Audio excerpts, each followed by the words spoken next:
Workout 2 for the starter program is using the towel again for a horizontal pull. Then we're going to do a push-up and we're going to do a single leg deadlift. If you're doing a double leg deadlift or bend with no weight, then you just do it as a standalone after doing the pull and the push. Otherwise, when we're doing single leg, we're going to do the left leg and the right leg in between.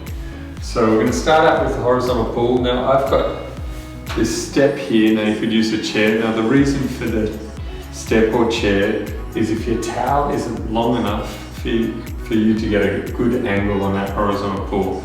So this towel is a little bit longer, but the door's quite high. So if I don't have this here, I won't get much of a horizontal pull. But by stepping up here, you want to make sure it's nice and secure. I can get a good pull on a good angle there and get a decent amount of load. So I want to get a nice stretch at the bottom, stretch out my back. When I get to the top, I stretch out my chest and pull right together. Now I can make that harder as well by just using one arm. So I'm going to come down, stretch and pull, stretch and pull, and that's quite heavy. So getting 5-a-side on that would be quite good. Great forearm strength as well with the towel. After that, we're going to go into the left leg deadlift if you are doing single leg. If you find that it's quite challenging for you anyway, just with the double leg, you can start with that. So you just want to hinge in the hip, draw the quads up. So it's just a straight leg bend. So you want to try and get that nice stretch and strengthening action going. So you can hold the cobra position, really pushing the bottom back, hinging the hip. This one is really important to film. I mean, this one, all of them are, but so you can see that hip hinge, and I can coach you on that as well, because for some people it's so tight through the hamstring that they might have to just keep the hands on the legs like that. And that's a great drill to just do through the day, and just when you're working out, you might start off with that, just so you can really feel that hip hinge, because you want to strengthen the lower back in that position and mobilize the hamstrings. Now once you've got double leg down, then you can go to single leg, and you can keep the weight on the left leg, but I've got the right foot down just for balance. So drawing up that quad.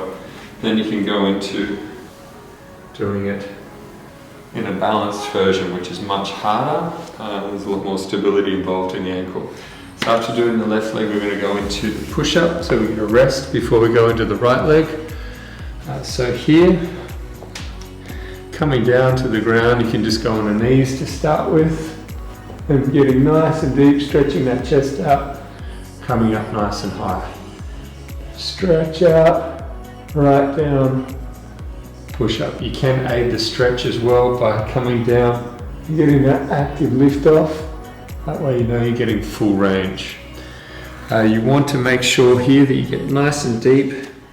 And if you're going to the toes and you're kind of in that in-between stage where you can't quite do a toe push-up, but knee push-ups are getting too easy, then you can lower on the toes, drop the knees and push up. But it's really important that you've got good form, good technique, got a nice straight aligned spine the whole way through.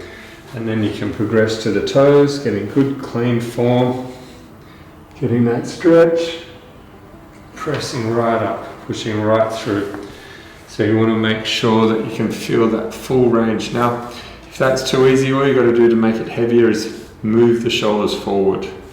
So as the shoulders come more over like a planche, it gets a lot heavier.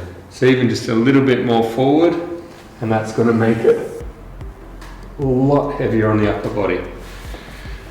So you don't need to go too far with that, just work on getting good technique.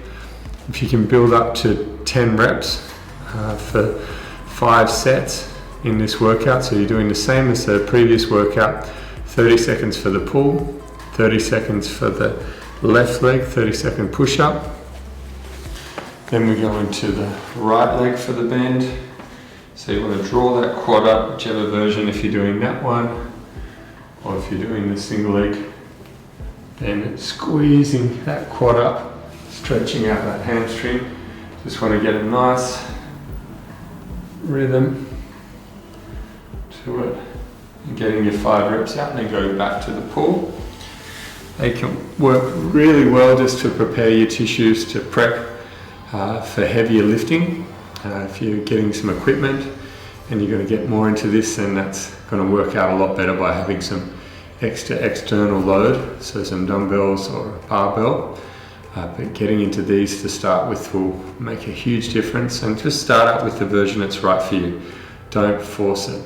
You want good form, good technique, and to gradually build on things. And I just want to see a video of 2 to 3 reps on the horizontal pull, then 2 to 3 on the push-up, 2 to 3 each leg on those deadlifts if you're doing single, and just a shot from the side if you're doing double for both, so that way we can improve and just keep progressing. Get into it, get it done. See you soon.